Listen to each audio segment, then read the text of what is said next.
UPS prepare అవుతుండగానే మనకి group 1 వచ్చింది. దానిలో ర్యాంక్ వచ్చింది.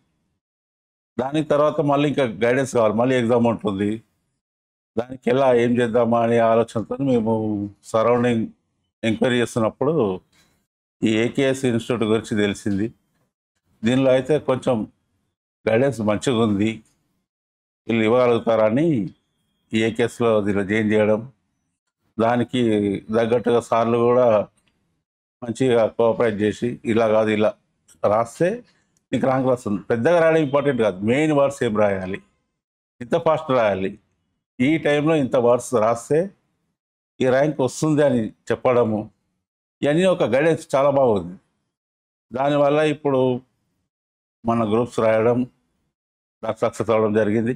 ఇప్పుడు 44వ ర్యాంకు వచ్చింది.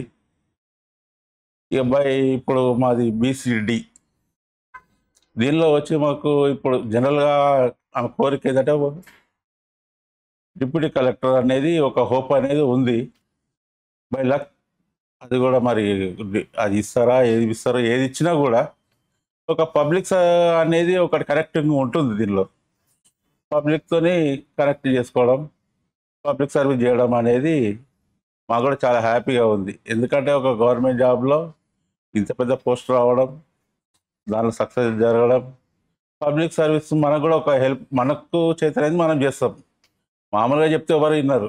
ఒక అధికారం అనేది ఉంటే అప్పుడు ఎవరైనా వింటారు, ఒక సేవ చేయగలుగుతామన్న ఉద్దేశంతో దీనికి రావడం జరిగింది. ఇది మా అమ్మాయి. ఆమె చిన్నప్పటి నుంచి అయినా ఎప్పుడు క్లాస్ ఫస్టే వస్తుండే. సో ఆమె ఇన్స్పిరేషన్ చూసి ఈ అమ్మాయి ఏదైనా సాధించగలుగుతుంది అని చెప్పేసి మేము అనుకున్నాము. సో 10th కానీ, ఇంటర్లో కానీ, డిగ్రీలో కానీ చాలా మంచి మార్క్స్ వచ్చినాయి. తను అనేది ఓకే మమ్మీ నేను సివిల్స్ ప్రిపేర్ అవుతా అంటే మన నుంచి అది అవుతుందా అని అనుకునేది మేము. సరే ఏ కోచింగ్ లేకుండా, మీకు ఏ బర్డన్ కాకుండా, ఫైనాన్షియల్గా ప్రాబ్లం లేకుండా నేను చదువుకుంటా మమ్మీ అని అంటే, సరే చదువు నీకు అయిన కాడికి హెల్ప్ చేయగలుగుతాము. సో దాన్ని దృష్టిలో పెట్టుకునే తను ఎప్పుడు ఎక్కువ బర్డన్ కాకుండా ఈరోజు చదివి ఈ ప్లేస్లో ఉందంటే చాలా గ్రేట్.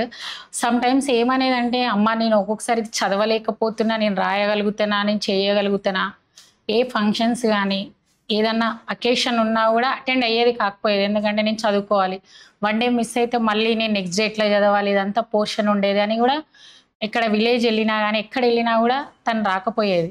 మేమే ఫోర్స్ చేస్తే కూడా అసలు రాకపోయేది. ఎందుకంటే మళ్ళీ నాకు నెక్స్ట్ డేకి బర్డన్ అవుతుందేమో అని చెప్పేసి.